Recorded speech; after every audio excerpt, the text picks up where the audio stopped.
નમસ્કાર મિત્રો, આપણે સપુષ્પી વનસ્પતિમાં લિંગી પ્રજનન અંગ પુષ્પનો અભ્યાસ કર્યો. પુષ્પની રચના આપણે જોઈએ. કોઈ પણ લાક્ષણિક પુષ્પ હોય તેમાં મુખ્ય 4 ચક્ર હોય છે: વજ્રચક્ર, દલચક્ર, પુંકેસર ચક્ર અને સ્ત્રીકેસર ચક્ર. આપણે જુદી જુદી વનસ્પતિનો જો અભ્યાસ કરીશું તો એમાં તમને જુદા જુદા પ્રકારના પુષ્પો જોવા મળશે. તો હવે આ પુષ્પો કયા પ્રકારના છે? આજે આપણે એક નવો અભ્યાસ કરીશું, પુષ્પના પ્રકાર. આ પુષ્પને આપણે જુદી જુદી લાક્ષણિકતાના આધારે જુદા જુદા પ્રકારમાં વહેંચી શકીએ છીએ. કઈ લાક્ષણિકતાના આધારે? જો આપણે પુષ્પના પ્રકાર જોઈશું જુદી જુદી લાક્ષણિકતાના આધારે, જેવી કે પુષ્પીય ચક્રના આધારે, લિંગી ચક્રના આધારે, સમમિતિના આધારે, પુષ્પીય ચક્રના ઉપાંગોની સંખ્યાના આધારે, નિપત્રના આધારે અને બીજાશયના સ્થાનના આધારે. એટલે આમ પુષ્પને આપણે આ જુદા જુદા લક્ષણોના આધારે જુદા જુદા પ્રકારમાં વહેંચી શકીએ છીએ. ફરી એકવાર, કયા લક્ષણોના આધારે? પુષ્પીય ચક્રના આધારે, લિંગી ચક્રના આધારે, સમમિતિના આધારે, પુષ્પીય ચક્રના ઉપાંગોની સંખ્યાના આધારે, નિપત્રના આધારે અને બીજાશયના સ્થાનના આધારે આપણે પુષ્પને જુદા જુદા પ્રકારમાં વહેંચીશું. ચલો પહેલી વાત કરીએ પુષ્પીય ચક્રના આધારે. પુષ્પીય ચક્ર એટલે શું? પુષ્પમાં રહેલા ચક્રો. પુષ્પની અંદર લાક્ષણિક મુખ્ય 4 ચક્ર છે. કયા? તમે જાણો છો શાંતિથી. વજ્રચક્ર, દલચક્ર, પુંકેસર ચક્ર અને સ્ત્રીકેસર ચક્ર. જે પુષ્પમાં 4 ચક્ર આવેલા હોય તો એને પૂર્ણ પુષ્પ કહેવાય છે. આવું વજ્રચક્ર હોય, દલચક્ર, પુંકેસર અને સ્ત્રીકેસર ચક્ર, 4 ચક્ર આવેલા હોય તો એ પુષ્પને આપણે શું કહીશું? પૂર્ણ પુષ્પ. દાખલા તરીકે જાસૂદ, ધતુરો, કરેણ આ બધા પૂર્ણ પુષ્પ છે.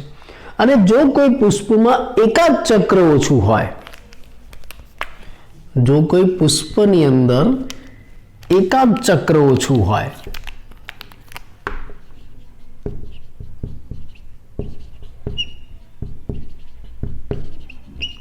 તો એને અપૂર્ણ પુષ્પ કહેવાય છે. એટલે કે એમાં કાં તો માની લો કે પુંકેસર ચક્ર જ ના હોય અથવા તો દલચક્ર જ ના હોય, એકાદ ચક્ર ઓછું હોય તો એને આપણે શું કહીશું? અપૂર્ણ પુષ્પ. આવા અપૂર્ણ પુષ્પ ક્યાં જોવા મળે? સ્વીટ કોર્ન, મકાઈની વાત થઈ. ઘણા બધા પ્રકારના ઘાસ છે, કેટલાક ઘાસ છે એની અંદર પણ આવા અપૂર્ણ પુષ્પ જોવા મળે છે. આમ પુષ્પીય ચક્રના આધારે તમે પુષ્પના 2 પ્રકાર પાડી શકો છો: પૂર્ણ પુષ્પ અને અપૂર્ણ પુષ્પ. જો 4 ચક્ર આવેલા હોય તો પૂર્ણ પુષ્પ, કમ્પ્લીટ ફ્લાવર, અને એકાદ ચક્ર ઓછું હોય તો અપૂર્ણ પુષ્પ, ઇનકમ્પ્લીટ ફ્લાવર એવું આપણે કહી શકીએ. બીજું, લિંગી ચક્રોના આધારે પણ આપણે પુષ્પના પ્રકાર પાડી શકીએ છીએ. લિંગી ચક્રોના આધારે પુષ્પના 2 પ્રકાર પડે: દ્વિલિંગી પુષ્પ અને એકલિંગી પુષ્પ. તમે જાણો છો કે લાક્ષણિક પુષ્પની અંદર મુખ્ય 2 લિંગી ચક્ર આવેલા છે, જેને આપણે આવશ્યક ચક્ર પણ કહીએ છીએ. કયા 2? પુંકેસર ચક્ર અને સ્ત્રીકેસર ચક્ર. જે પુષ્પની અંદર આ બંને લિંગી ચક્ર આવેલા હોય, પુંકેસર અને સ્ત્રીકેસર ચક્ર બંને આવેલું હોય, એને દ્વિલિંગી પુષ્પ કહેવાય. આ બાજુની આકૃતિ જેવું. જો આકૃતિમાં આપણે જે પુષ્પ બતાવ્યું છે એમાં બંને લિંગી ચક્ર છે, પુંકેસર ચક્ર પણ છે અને સ્ત્રીકેસર ચક્ર પણ છે. એટલે જે પુષ્પમાં બંને લિંગી ચક્ર આવેલા હોય,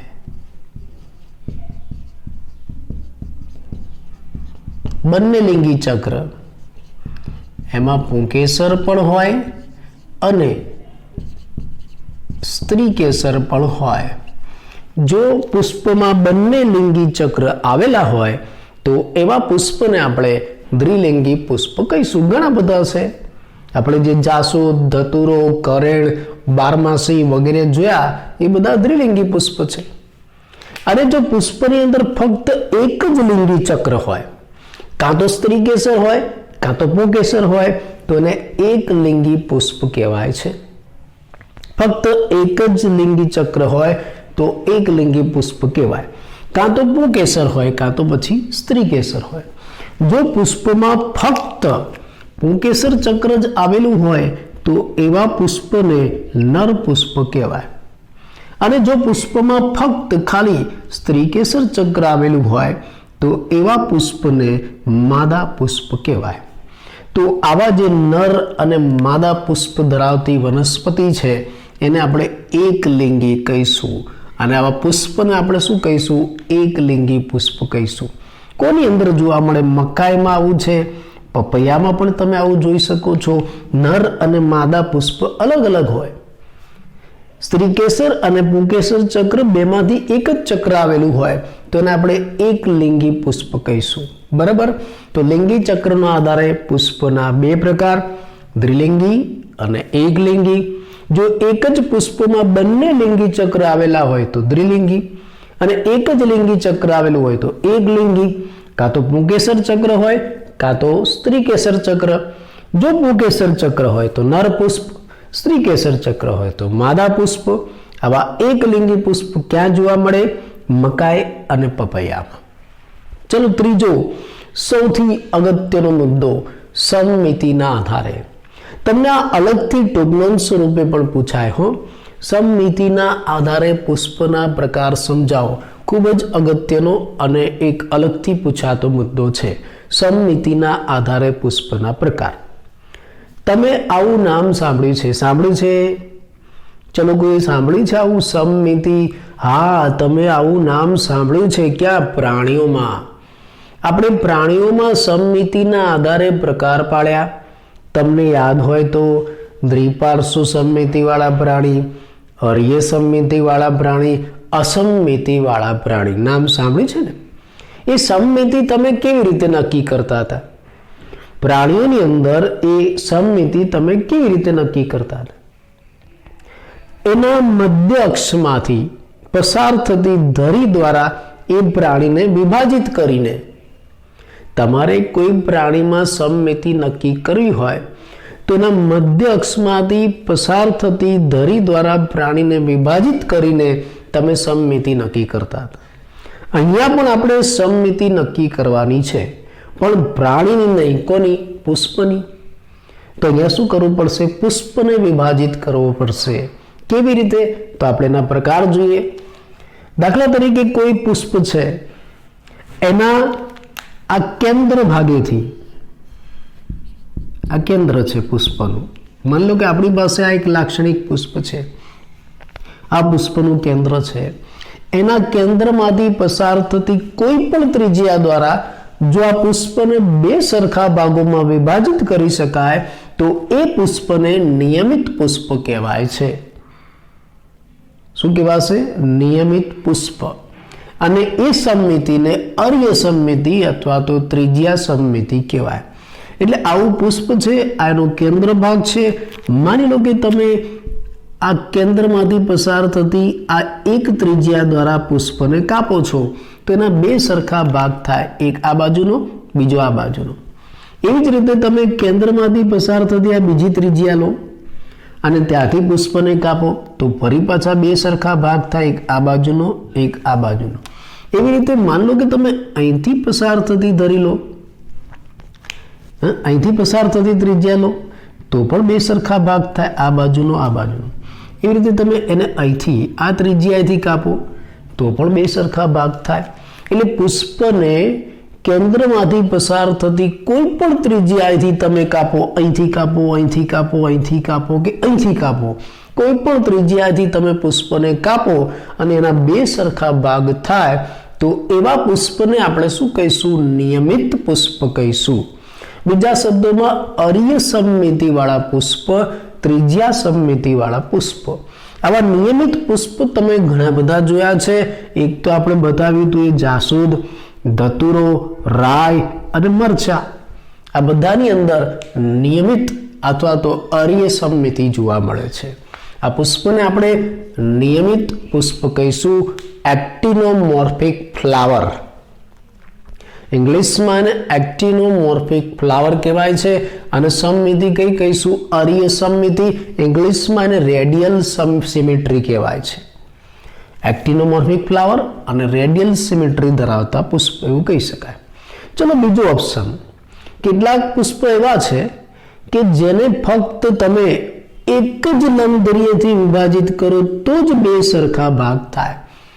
આમાં શું હતું? કોઈ પણ ત્રિજ્યાથી વિભાજિત કરતા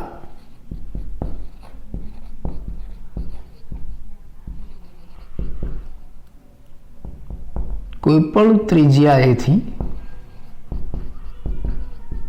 વિભાજિત કરતા બે સરખા ભાગ થાય તો નિયમિત પુષ્પ, અને ફક્ત એક જ લંબદરીયથી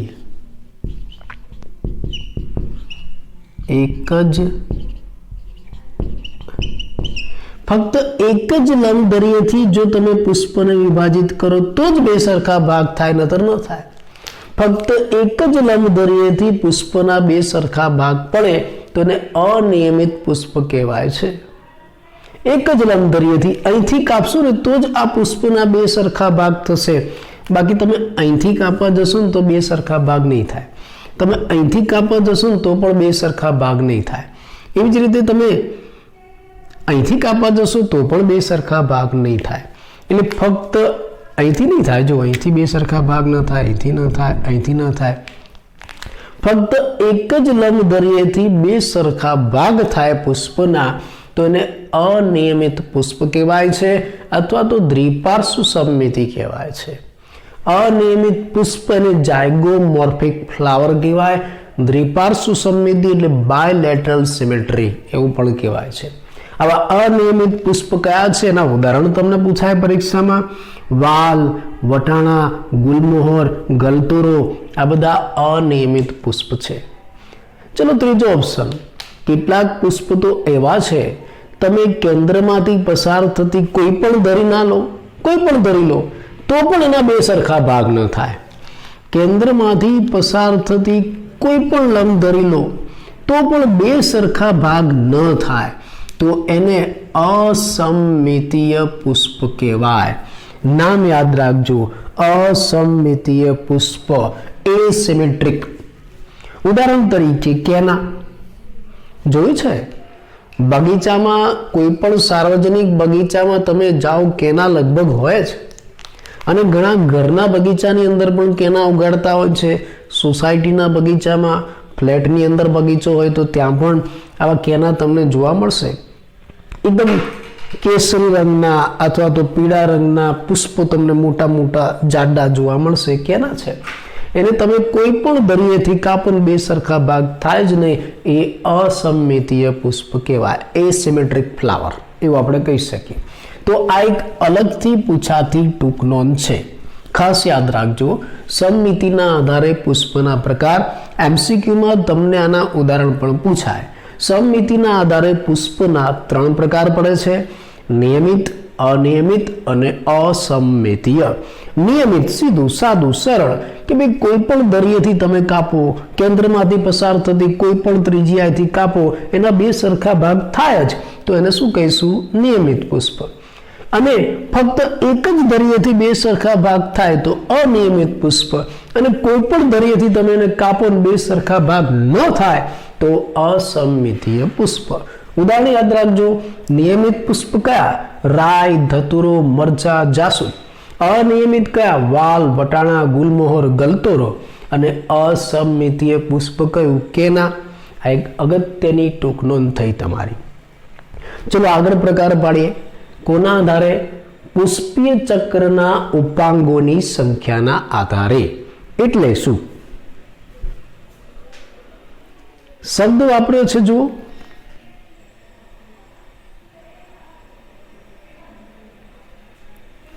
પુષ્પીય ચક્રના ઉપાંગો. ઉપાંગો એટલે શું? વજ્રચક્ર, દલચક્ર, પુંકેસર ચક્ર, સ્ત્રીકેસર ચક્ર એના ઉપાંગો કહેવાય. એની સંખ્યા કેટલી? વજ્રપત્રોની સંખ્યા કેટલી? દલપત્રોની સંખ્યા કેટલી? સ્ત્રીકેસરની સંખ્યા કેટલી? પુંકેસરની સંખ્યા કેટલી? એની સંખ્યાના આધારે પુષ્પના પ્રકાર પડે છે. જો આ પુષ્પીય ચક્રના ઉપાંગોની સંખ્યા 3ના ગુણકમાં હોય, યાદ રાખજો, 3ના ગુણકમાં તો એવા પુષ્પને ત્રિઅવયવી કહેવાય છે. ટ્રાઇમેરસ, ત્રિઅવયવી એટલે શું? ત્રણના ગુણકમાં એટલે શું? એટલે એની અંદર વજ્રપત્રો 3 હોય, દલપત્રો પણ 3ના ગુણકમાં હોય, પુંકેસર સ્ત્રીકેસરની સંખ્યા પણ 3ના ગુણકમાં હોય. તો એવા પુષ્પને આપણે ત્રિઅવયવી પુષ્પ કહીશું.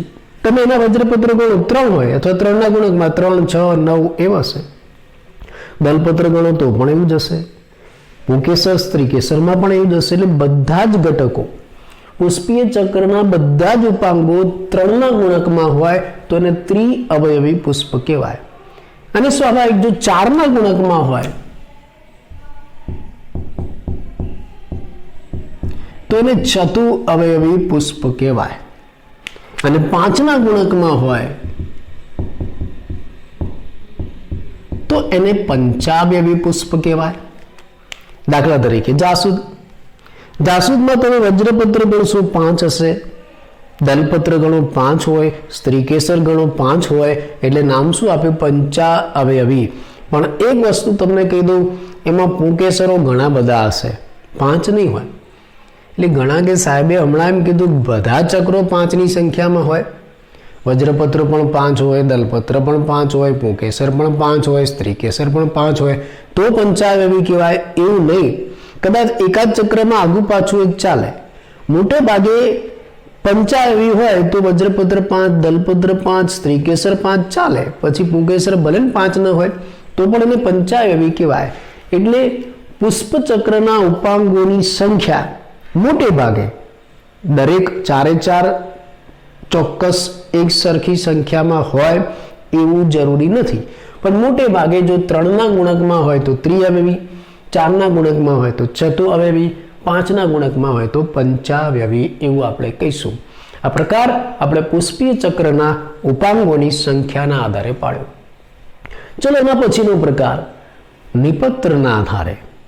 નિપત્રના આધારે પણ પુષ્પના 2 પ્રકાર પડે, અનિપત્રી અને નિપત્રી પુષ્પ. 2 પ્રકાર મળશે.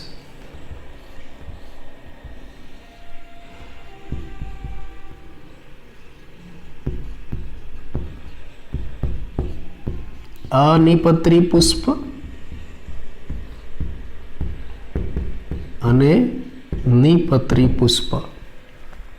પણ એ સમજતા પહેલા આ શબ્દ તમને ખબર હોવી જોઈએ કે ભાઈ નિપત્ર એટલે શું, કોને કહેવાય. તો કેટલાક પુષ્પો એવા છે, હું આકૃતિમાં બતાવું.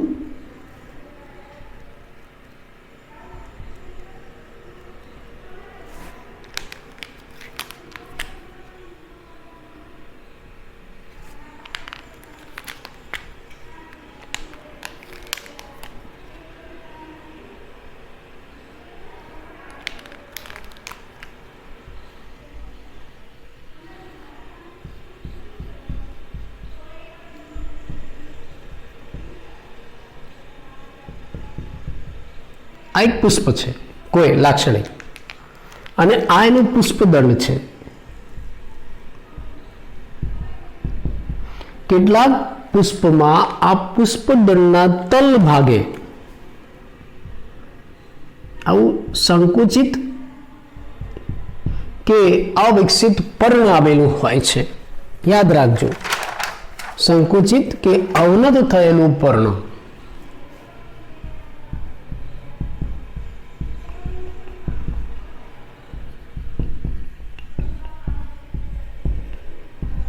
અવનત પર્ણ આવેલું હોય છે. આ પર્ણને નિપત્ર કહેવાય.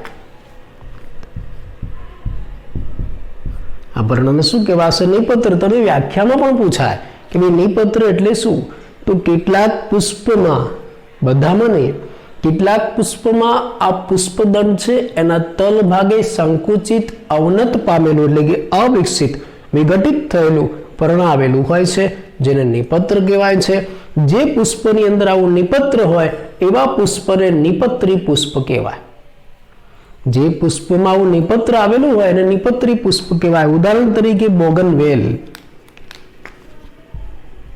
કદાચ તમે જોયું હોય, ઘણા લોકો પોતાના મોટા મકાનો હોય અથવા તો ઘણી જગ્યાએ માન લો કે સ્કૂલ હોય અથવા તો પછી બેંક હોય, મોટી સંસ્થા વગેરે, મોટી દિવાલ, કોટ હોય, જાળી હોય, તો એના ઉપર બોગનવેલ વાવતા હોય છે.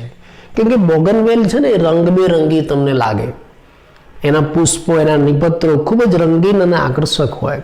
ગુલાબી રંગના હોય, સફેદ રંગના હોય, કેસરી રંગના હોય ને ઝુમખામાં આવે. અને બીજું બોગનવેલમાં કાંટા પણ હોય, એટલે તમે દિવાલ ઉપર અથવા તો જાળી ઉપર એને લગાવેલું હોય ને તો એક વસ્તુ સુશોભનમાં સારું લાગે, આકર્ષક, રંગીન, સુંદર લાગે. અને બીજું એમાં કાંટા છે એટલે માની લો કોઈ વ્યક્તિ દિવાલ કૂદીને અથવા તો જાળી કૂદીને અંદર આવવાનો પ્રયત્ન કરે ને તેને કાંટા પણ વાગે. એટલે મોટી મોટી બિલ્ડિંગો હોય છે, સ્કૂલો હોય છે, ઘણા પોતાના ઘરની અંદર પણ આવી બોગનવેલ વાવતા હોય છે. કદાચ ક્યાંક જોઈ હોય તો ચેક કરી લેજો, બરાબર. આપણે શક્ય હશે તો આગળ લાવીને બતાવીશું. એટલે આ રીતે આ બોગનવેલ છે ને એમાં નિપત્ર આવેલા છે ને એમાં નિપત્ર રંગીન અને આકર્ષક છે. બીજી વસ્તુ કહી દઉં, એમાં નિપત્ર આવું સંકુચિત કે અવનત નથી, મોટા છે, પુષ્પ સંકુચિત છે. એટલે આ ભલે પુસ્તકમાં આપ્યું છે એટલે આપણે યાદ રાખીશું. બાકી આ શબ્દ બંધ બેસતો નથી કે દરેક વખતે સંકુચિત અવનત પર્ણ હોય એવું નહીં, સુવિકસિત પર્ણ પણ હોઈ શકે છે. પણ સીધી વાત કે ભાઈ જે પુષ્પની અંદર પુષ્પદળના તલ ભાગે આવું પર્ણ આવેલું હોય એને નિપત્ર કહેવાય, અને આવા પુષ્પને નિપત્રી પુષ્પ કહેવાય. ઉદાહરણ તરીકે બોગનવેલ. અને જેમાં આવું નિપત્ર ન આવેલું હોય પુષ્પદળના તલ ભાગે એને અનિપત્રી પુષ્પ કહેવાય. ઉદાહરણ તરીકે ગલતોરો.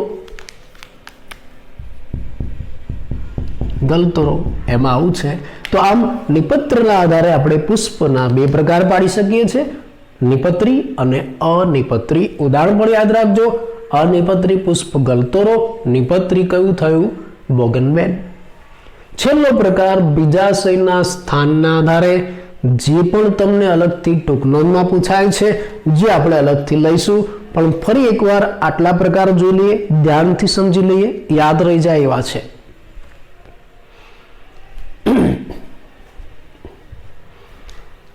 પુષ્પના પ્રકાર. પહેલા આપણે લાક્ષણિક પુષ્પની રચના જોઈ અને હવે આપણે પુષ્પના પ્રકાર જોઈશું.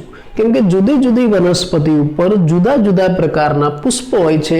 એ પ્રકાર કેવી રીતે પડે? એ પ્રકાર જુદી જુદી રીતે પડે. પુષ્પીય ચક્રના આધારે, લિંગી ચક્રના આધારે, સમમિતિના આધારે, પુષ્પીય ચક્રના ઉપાંગોની સંખ્યાના આધારે, નિપત્રના આધારે અને બીજાશયના સ્થાનના આધારે કેવા પ્રકાર પડે આપણે જોઈએ. પુષ્પીય ચક્રના આધારે બે પ્રકાર પડે, પૂર્ણ પુષ્પ અને અપૂર્ણ પુષ્પ. જો પુષ્પમાં ચારે ચાર ચક્ર આવેલા હોય તો પૂર્ણ પુષ્પ, એકાદ ચક્ર ઓછું હોય તો અપૂર્ણ પુષ્પ એને કહેવાય.